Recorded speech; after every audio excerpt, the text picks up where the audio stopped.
Hi Vera, this is Baba, and I have another Frances story for you. It's Bedtime for Frances. I think I know you like that one.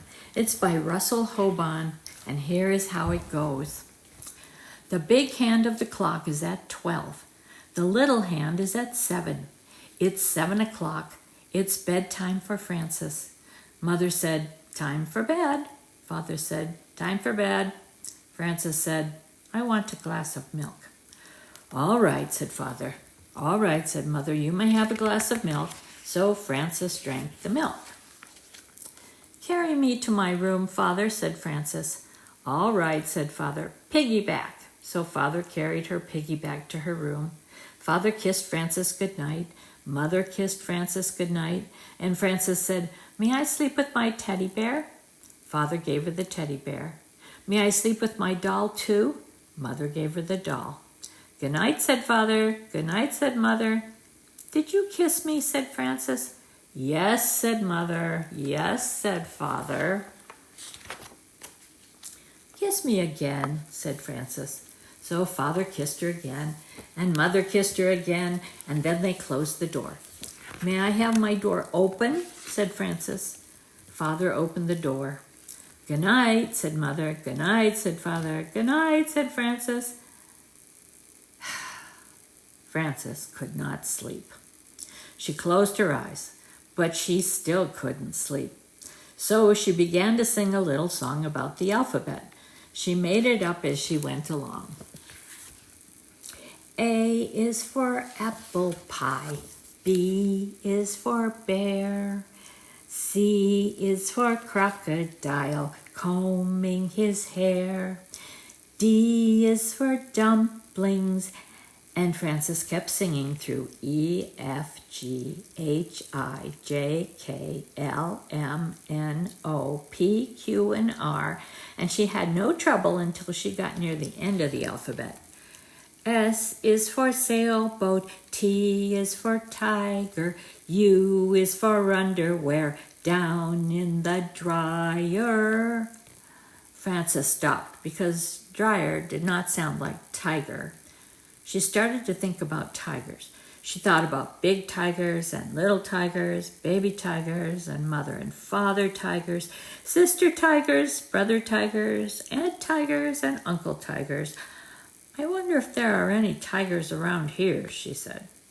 Frances looked around her room. She thought maybe she could see a tiger in the corner. She was not afraid, but she wanted to be sure, so she looked again. She was sure she could see a tiger. So she went to tell Mother and Father. "There's a tiger in my room," said Frances. "Did he bite you?" said Father. "No," said Frances. "Did he scratch you?" said Mother. "No," said Frances. "Oh, then he's a friendly tiger," said Father. "He won't hurt you. Go back to sleep." "Do I have to?" "Yes," said Father. "Yes," said Mother. So Father and Mother kissed her, and Frances went back to bed and finished her song on the way. She closed her eyes again. She still could not sleep. Frances opened her eyes and looked around. She saw something big and dark. "Giants are big and dark," she thought. "Maybe that's a giant. I think it is a giant. I think that giant wants to get me." And she went into the living room. Mother and Father were watching television and having tea and cake. Frances said, "There's a giant in my room. May I watch television?" "No," said Mother. "No," said Father. "But the giant wants to get me. May I have some cake?" Father gave Frances a piece of cake. He said, "How do you know he wants to get you?" "Isn't that what giants do?" said Frances. "Not always. Why don't you ask him what he wants?" So Frances went back to her room. She went right over to the giant and she said, "What do you want, giant?" She took a good look at him. It wasn't a giant. It was just the chair with her bathrobe on it. So she went to bed again. Frances was not very tired, and she did not close her eyes. She looked up at the ceiling. There was a crack in the ceiling, and she thought about it. Maybe something will come out of that crack, she thought. Maybe bugs or spiders, maybe something with a lot of skinny legs in the dark. She went to get Father. He was brushing his teeth. Frances said, "Something scary is going to come out of the crack in the ceiling. I forgot to brush my teeth." Father said, "You brush your teeth and I will go have a look." Frances brushed her teeth. Father came back and said, "Nothing could come out of such a little crack. But if you are worried about it, get somebody to help you watch. You can take turns." Frances told her teddy bear to watch. They took turns for a while. Then Frances got tired of it and let Teddy do all the watching. Frances got up and went to the bathroom, and when she came back, she was still not sleepy at all. The window was open and the wind was blowing the curtains. "I do not like the way those curtains are moving," said Frances. "Maybe there is something waiting, very soft and quiet. Maybe it moves the curtains just to see if I am watching." She went into Mother and Father's room to tell them, but they were asleep.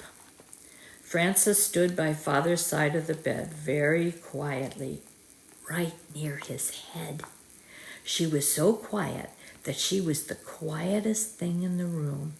She was so quiet that Father woke up all of a sudden with his eyes wide open, and he said, Frances said, "There's something moving the curtains. May I sleep with you?" "Listen, Frances, do you want to know why the curtains are moving?" "Why?" said Frances. "That is the wind's job," said Father.